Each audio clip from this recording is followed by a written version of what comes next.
ఈరోజు రామోజీరావు గారిని నాకైతే 40 సంవత్సరాల నుంచి పరిచయం, మోర్ దెన్ 4 decades.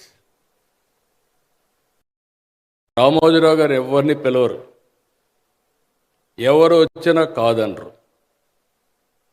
కానీ ఆయన జనహితం కోసం ఎవరు వచ్చినా, వెంకయ్య నాయుడు గారు బీజేపీ నుంచి వచ్చినా, లేకపోతే ఆ రోజు కాంగ్రెస్ నాయకులు వచ్చినా, తెలుగుదేశం నాయకులు వచ్చినా, లేకపోతే కమ్యూనిస్టులు వచ్చినా నిర్మోహమాటంగా వారికి ఏం చెప్పాలనో చెప్పిన వ్యక్తి. నేను ఒకసారి చాలామంది అనుకుంటారు, ఆయన నేనున్నప్పుడు, నేను ముఖ్యమంత్రి అయినప్పుడైతే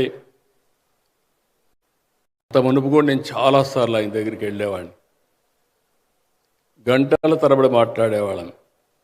నా అనుభవం మీరు చూస్తే ఆయన ఒక్క మాట చెప్పేవాడు, నువ్వు నన్ను గురించి, నా ఆర్గనైజేషన్ గురించి ఎక్కడా ఒక్క మాట అడగద్దు, మీ ప్రభుత్వంలో నేను ఏ ఫేవర్ అడగను, నువ్వు ఏదైనా మంచి చేయాలనుకుంటే మీరు చర్చకు కావాలంటే రండి, నేను ఆ విషయాలపైన చర్చిస్తా, నీకు నచ్చితే చెయ్యి, లేకపోతే నీ ఇష్టమని చెప్పిన ఏకైక వ్యక్తి రామోజీరావు గారు అని చెప్పి కూడా నేను మీకు తెలియజేస్తున్నా.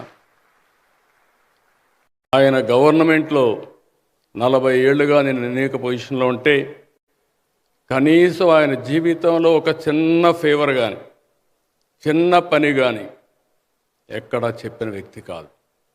రెండోది, మాలాంటి రాజకీయాలు, నేను సీఎంగా 9 సంవత్సరాలున్నా ఒక్క జర్నలిస్ట్ని కూడా ట్రాన్స్ఫర్ చేయమని కానీ, ఈ పని చేయమని కానీ మొదటి రోజే ఆయన కండిషన్ పెట్టేవాడు, మీరు వస్తున్నారు బాగుంది, కానీ రేపటి నుంచి ఈ వార్త రాయొద్దు, ప్రభుత్వానికి వ్యతిరేకంగా రాయొద్దంటే మాత్రం మీరు రాకుండా మీ పని మీరు చేసుకోండి, నా పని నేను చేసుకుంటా, ఈ చర్చించడానికి వీలు లేదని కండిషన్ పెట్టి మాట్లాడిన వ్యక్తి రామోజీరావు గారు. అది ఆయన నిబద్ధత అని చెప్పి కూడా నేను మీకు తెలియజేస్తున్నా.